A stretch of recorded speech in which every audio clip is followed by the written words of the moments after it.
Mesdames et messieurs, bonsoir et bienvenue à cette émission de On s'en parle. Est-il bon pour la peau de se faire tatouer?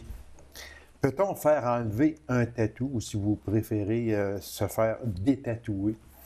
Le piercing également, est-ce que c'est dangereux? Ce sont trois sujets qui retiennent beaucoup l'attention aujourd'hui. Alors, pour répondre à toutes ces questions, je reçois un spécialiste en la matière, le docteur Nour-Eddine Aboubzou, dermatologue au Centre de santé et des services sociaux des Aurores boréales. Docteur Aboubzou, bonsoir. Bonsoir, c'est Lacasse. Merci d'avoir accepté cette invitation. C'est très gentil de votre part. Puis, il ne faut pas avoir peur des mots.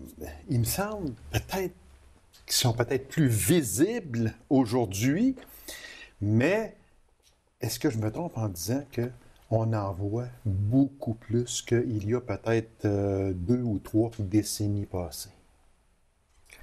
Alors, si on veut parler du piercing, pour ce qui est de la prévalence du piercing, c'est vrai qu'il est très fréquent.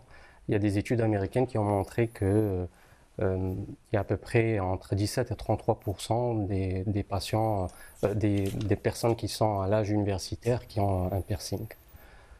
Pour ce qui est des tatous, un adolescent sur 12 a un tatouage. Mon Dieu.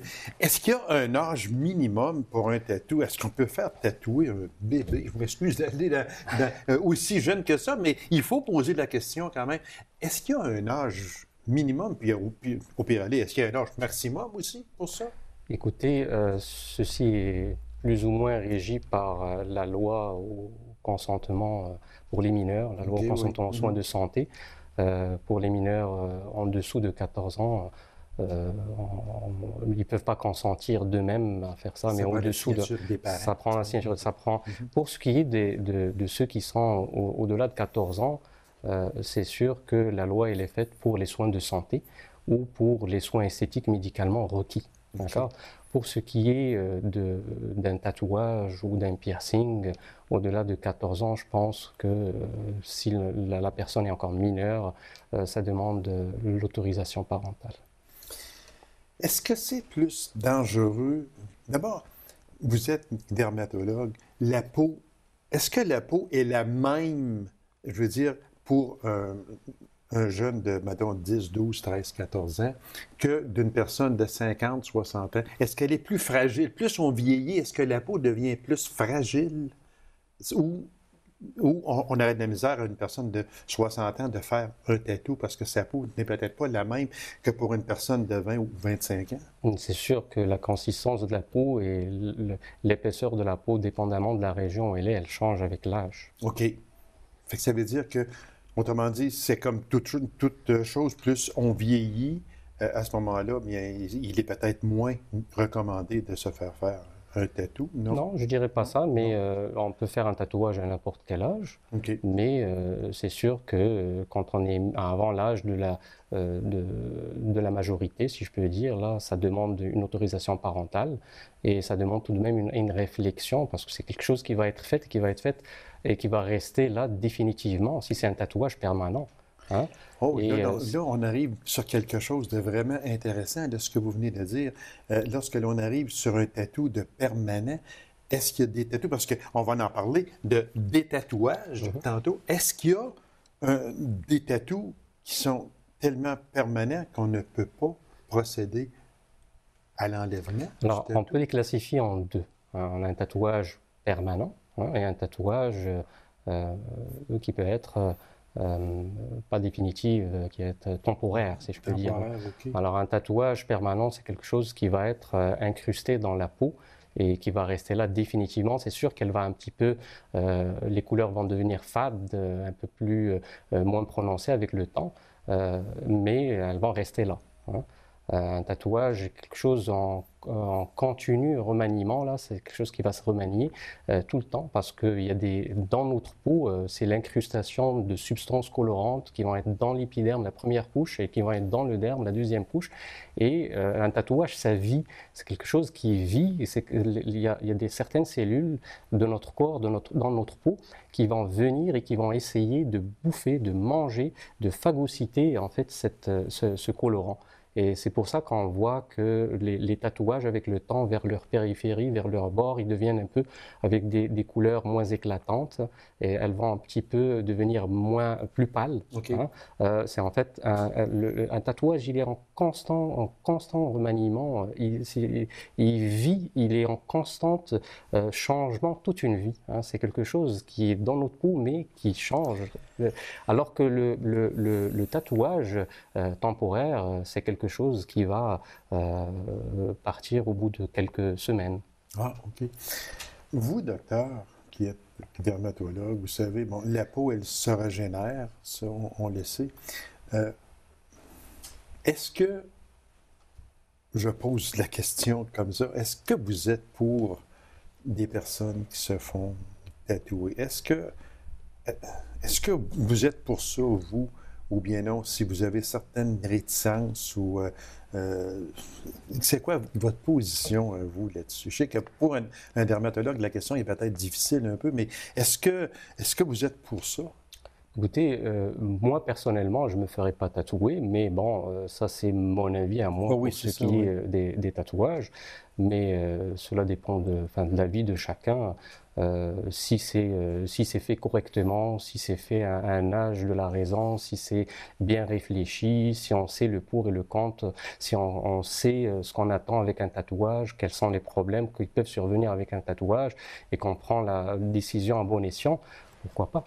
Donc, chacun est libre de C'est libre à consentir chacun. à le faire à un âge où il est raisonnable de l'avoir selon ce que va penser la personne. Qu'un corps soit complètement tatoué, puis je vous demande ça parce qu'il y a quelques semaines passées, à Montréal, il y avait le salon du tatou, qui appelle, puis il y avait, si ma mémoire est fidèle, deux Chiliens qui étaient là. Il n'y avait pas, je pense, 1 centimètre carré sur le corps où il n'y avait pas de tatou. C'est sûr qu'actuellement, le monde du tatouage, c'est un monde vraiment qui a pris beaucoup d'ampleur, comme je l'ai dit tout à l'heure, il y a un adolescent sur deux qui est tatoué. C'est sûr qu'actuellement, il y a des tatoueurs, il y a des artistes tatoueurs, on ne fait plus que des inscriptions, on fait des dessins, on fait Oui, il y en a des vraiment œuvres des d'art. beaux, oui, j'en ai vu Alors, des le très beaux. tatouage, c'est quelque chose d'assez ambivalent quand on voit un tatou. Des fois, on est en même temps impressionné, on aime ça, c'est beau, mais en même temps, on a la crainte de quelque chose qui est sur notre corps, qui est visible. Ça peut être en même temps quelque chose comme provocateur, quelque chose comme esthétique, quelque chose comme Il y a décoratif. plusieurs manières Oui, de faire un il y a tatou. plusieurs façons. C'est vraiment l'une des expressions graphiques qui donne le plus d'ambivalence. Et voilà. Docteur, on va, si vous me permettez, entrer dans les complications. Quels sont les dangers ou les complications qu'on peut avoir avec un ou des tatous? Alors, pour ce qui est des complications des tatouages, on a les réactions au niveau, tout ce qui peut être déjà infectieux. Okay. La transmission de l'hépatite B, l'hépatite C, la transmission du VIH, certains problèmes infectieux de type bactérien, les infections de la peau, les réactions dues aux colorants de type allergique, les réactions inflammatoires qui peuvent être ou dues aux colorants ou à une réaction un peu plus prononcée de la peau qu'on appelle des réactions lichinoïdes. Des fois, on se voit aussi avec des réactions granulateuses, c'est-à-dire c'est tous des réactions où la peau génère une inflammation, une rougeur, et qui peut être divisée soit en réaction lichinoïde, c'est-à-dire quelque chose qui est très rouge qui va gratter, ou en réaction granulateuse, quelque chose qui est très rouge, et quand on la voit au microscope, ça forme un granulome. Des fois même, on a pu décrire des réactions qui sont comme des lymphomes, ce qu'on appelle des pseudolymphomes, sans être des lymphomes. Donc c'est essentiellement ça, les réactions cutanées. Alors, on peut les classer en maladies infectieuses qui sont dues à la transmission d'un germe quelconque, et en réaction inflammatoire. Plus tout ce qui est la douleur, c'est tout de même assez douloureux, tout ce qui est aussi comme des réactions de type allergique dû aussi au colorant. OK. Hein. Il y a aussi des réactions qui ont été décrites récemment, depuis des années, on en entend parler. C'est les tatouages qui se font avec le henné, qui est une plante, et certains tatouages avec le henné. Le henné donne en fait des tatouages non permanents, des tatouages temporaires, OK. mais il y a certaines personnes, certains qui vont adjoindre un produit pour le faire un peu plus mordant, pour le donner une couleur plus noire, et on va se retrouver avec des réactions allergiques très méchante, très forte, due à la substance qui est mélangée avec le henné pour faire ce tatouage temporaire. Donc il faut se méfier de ça. C'est vraiment, ça donne des réactions vraiment très méchantes. Docteur, on sait que la peau, les pores de la peau, ça respire. Est-ce qu'un tatou peut empêcher la peau de respirer, si vous me permettez l'expression? Est-ce que c'est possible? Est-ce que c'est une Alors, chose... la substance colorante qui est introduite dans la peau, elle est introduite à deux niveaux généralement. Elle est introduite dans l'épiderme, qui est la première couche, et dans le derme. Hein. Un tatouage professionnel, il faut le différencier d'un tatouage non professionnel amateur. Le tatouage professionnel, il va être très souvent presque dans les mêmes plans où la substance va rentrer, va être introduite. Par contre, dans celui qui est amateur, elle va être dans divers étages de la peau. Le tatouage, en fait, il va respirer. La peau, elle va perdre de son pigment à chaque fois quand la substance colorante qui est dans l'épiderme, qui est dans la première couche, eh ben, elle va se déliter petit à petit. Hein, il va perdre un petit peu de son mordant, de son éclat au début, là, parce que au lavage, à la toilette.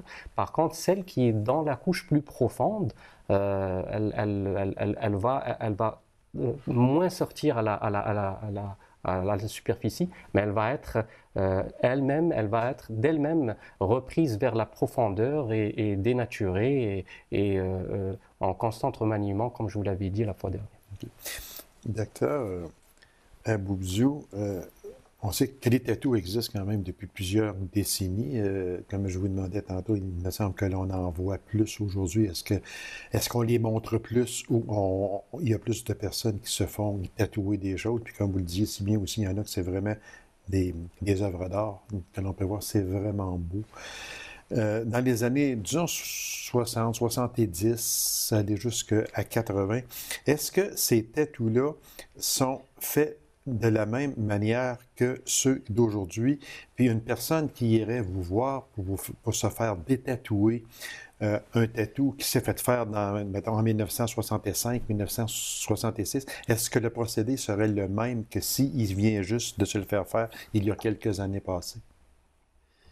Alors, le procédé de le détatouer actuellement, il va être à peu près le même. Hein. Okay. Le tatouage, quand c'est un vieux tatouage, c'est sûr qu'il est plus fade, plus pâle, il va être plus simple à détatouer. Il va être plus simple? Il va être plus simple à détatouer dans le sens qu'il a perdu de son éclat parce qu'il a perdu de son pigment, tout ce qui est substance colorante.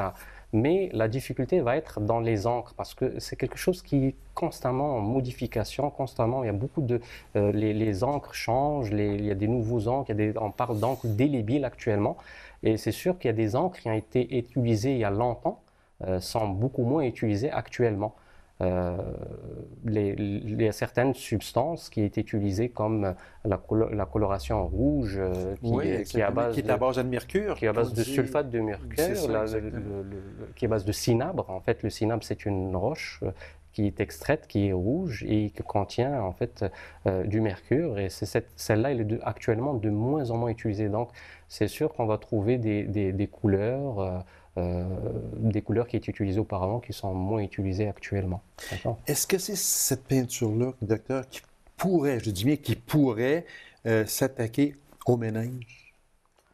Ça, c'est autre chose. Alors, la coloration rouge, on sait qu'actuellement, la coloration rouge qui était faite à base de cinabre provoquait des réactions lichenoïdes, provoquait des réactions inflammatoires.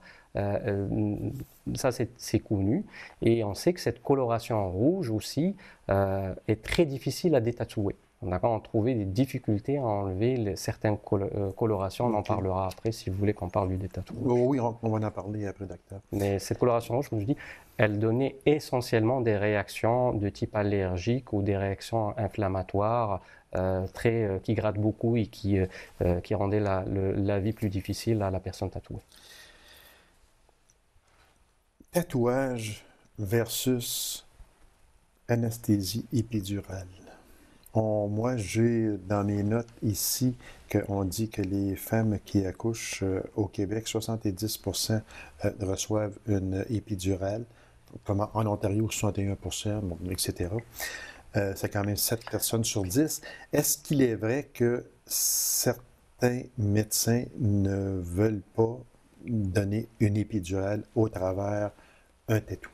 Alors, le problème, ça représente un tatouage qui est effectué dans la région du bas du dos, la région lombaire. Alors, il faut savoir que des fois, les anesthésistes sont appelés à faire une genre de ponction, on appelle une péridurale ou épidurale, et ils sont obligés de passer dans la région lombaire.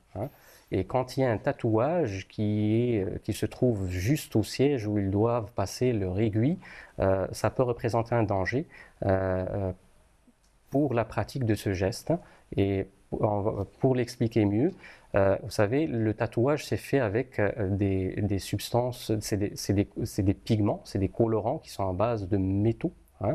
Et quand l'aiguille va passer par cette peau qui contient un pigment qui est à base de métal, elle peut introduire au bout de cette aiguille un bout ou un petit morceau infinitésimal, que soit-il, ce petit bout de métal, il peut être introduit et il peut arriver au méninge.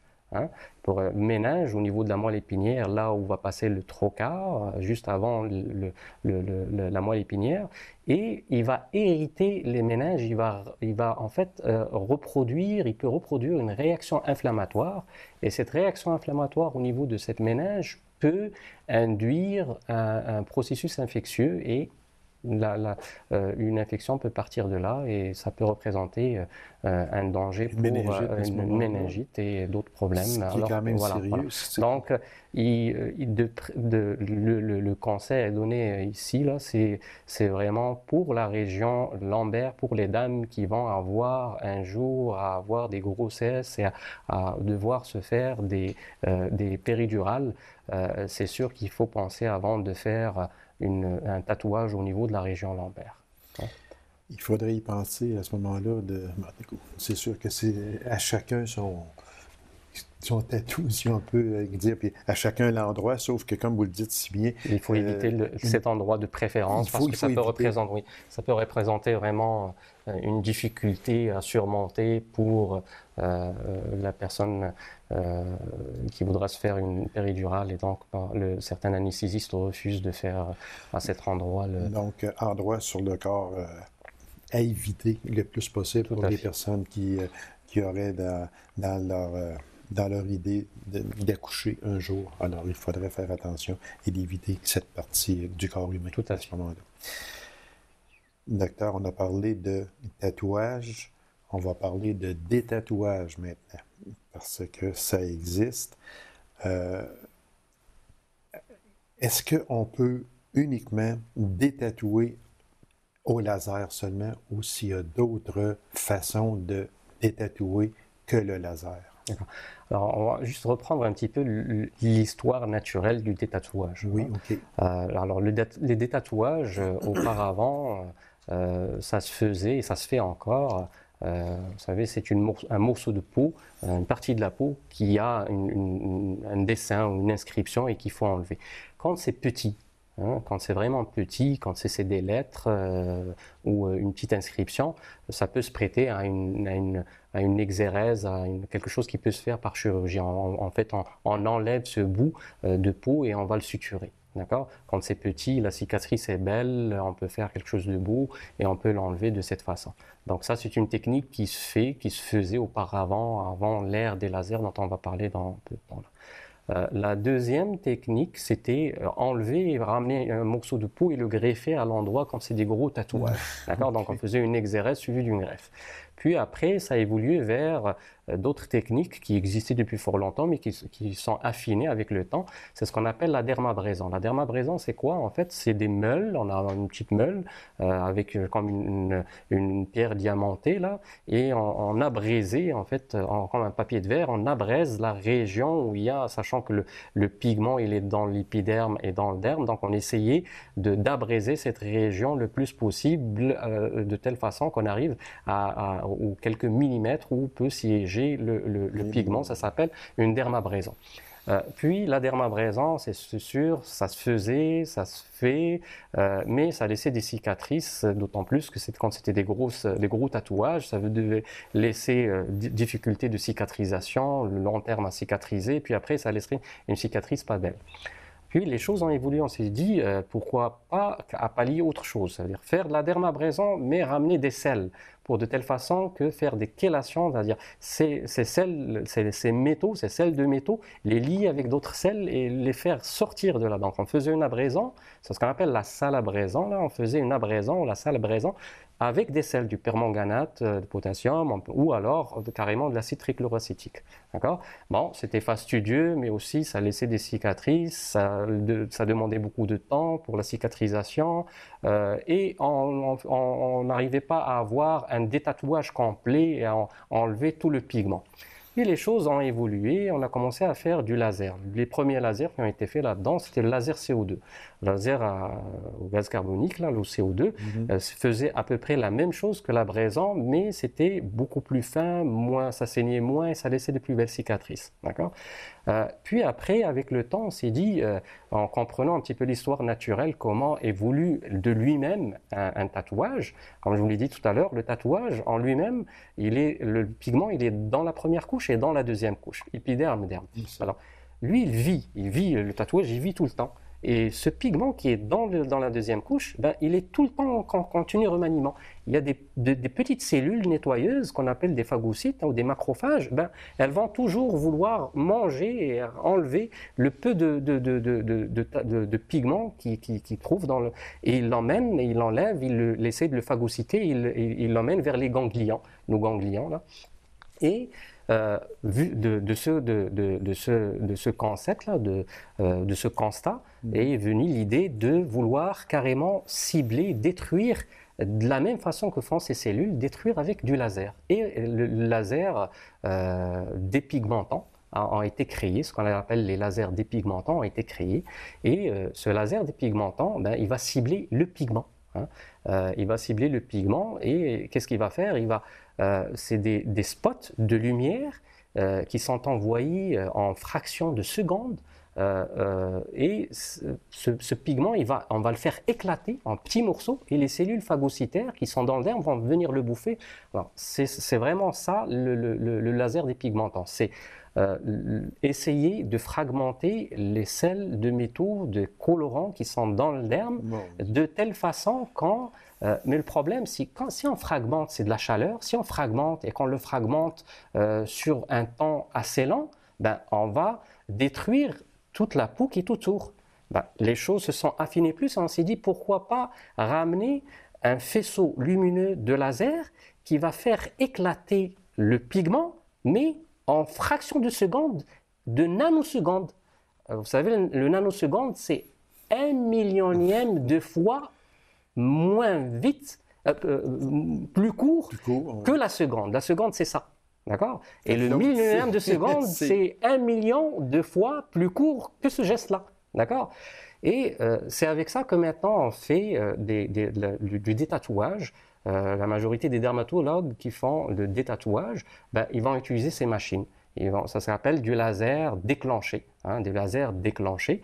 Il y en a plusieurs sortes. Il y a du Nd:YAG, il y a de l'alexandrite, il y a du rubis. Ben, ça permet d'envoyer un faisceau de lumière laser qui est en nanosecondes, qui va fractionner le pigment dans le derme et le faire prendre par des cellules nettoyeuses et l'enlever complètement du derme. Alors, il faut comprendre que ça se fait sur plusieurs séances. Pour enlever un tatouage, il faut faire entre 5 séances quand c'est petit. Dépendamment de la grosseur. Dépendamment de la grosseur, dépendamment du pigment.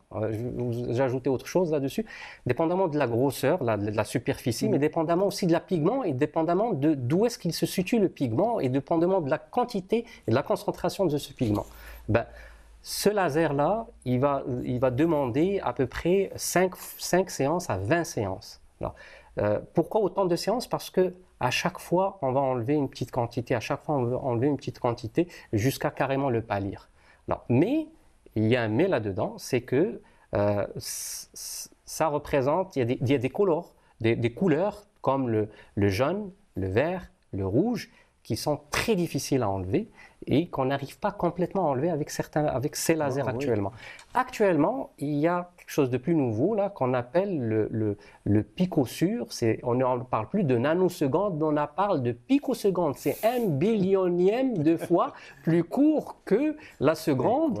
Et ça nous permet d'aller frapper le pigment, de le fractionner sans donner trop de chaleur pour le tissu avoisinant et sans dénaturer. C'est concentré à la picoseconde ou de la nanoseconde et ce qu'on appelle le concept de la relaxation thermique. C'est-à-dire qu'avec ce concept de relaxation thermique, ça nous permet de cibler des cibles en peu de temps sans dégager trop de chaleur pour les tissus avoisinants et sans faire trop de dégâts autour. Que la science. Donc les limites là-dedans, c'est certaines couleurs sont difficiles à faire, mais certains lasers comme le picosur qui va s'en venir bientôt peuvent, d'après les études que j'ai pu lire, va pouvoir faire des couleurs qu'on n'arriverait pas à faire avec les autres.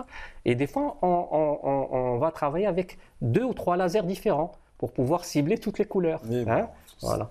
C'est vraiment. Alors, il reste des couleurs ou des tatouages qu'on n'arrive pas à détatouer. Alors, les tatouages qu'on n'arrive pas à détatouer facilement, c'est très souvent des tatouages cosmétiques. Alors, les tatouages cosmétiques, c'est les tatouages qui vont être faits après au niveau des lèvres, pour augmenter un petit peu le roulet des lèvres, ou pour faire des sourcils qui ont disparu, ou pour faire les aréoles mammaires après des chirurgies mammaires. Hein. Ces tatous contiennent des fois des colorations blanches, comme le titane, et il faut faire très très très attention parce qu'en voulant les tatouer, ils noircissent. Parce qu'ils contiennent du fer et ils noircissent et on trouve de la difficulté après à les enlever, on les rend encore plus visibles. Docteur, c'est vraiment extraordinaire et que la science est rendue loin aussi. Il reste à peine 1 minute et demie, docteur. Piercing, j'aimerais juste en parler un peu. Le piercing dans les parties génitales, est-ce que c'est à conseiller? Moi, je vais vous parler plutôt des problèmes qu'on peut trouver avec ça. Il faut savoir que le piercing génital chez la féminin, chez la femme, il peut présenter des problèmes au niveau de la contraception. Parce que c'est quelque chose de mécanique. Pour ce qui est contraception mécanique, diaphragme, préservatif, elles peuvent devenir moins efficaces. D'accord? Pour ce qui est de l'homme, il peut donner des sténoses de l'urètre, des problèmes au niveau du prépuce, des problèmes au niveau, il peut donner des blessures à la partenaire, il peut donner des problèmes d'irritation. Donc c'est sûr qu'il faut peser la personne avant de se le faire. Là, il faut qu'elle pèse le pour et le contre. Là. Oui, justement, parce que le temps nous presse beaucoup, docteur. Ça veut dire qu'avant de se faire faire un tatou, avant de se faire un piercing, il faudrait peut-être rencontrer un dermatologue puis lui demander qu'est-ce. Non, je dirais qu'ils devraient plutôt voir leur marché, lire, voir le portfolio, aller se renseigner, voir, et magasiner, voir, demander aux personnes qui se sont faites ailleurs et tout avant de se lancer dans quelque chose comme ça. Là. Exactement. Docteur Aboubzou, merci infiniment. C'était encore une fois très, très, très intéressant. Puis une chose que l'on peut dire à vous écouter, docteur, c'est qu'on s'aperçoit de plus en plus que la science est illimitée, tout simplement. Merci, c'est la casse. C'est moi qui vous remercie, docteur. Alors, mesdames et messieurs, merci d'avoir été là. On se donne rendez-vous à une prochaine émission de On s'en parle. Merci et bonne semaine.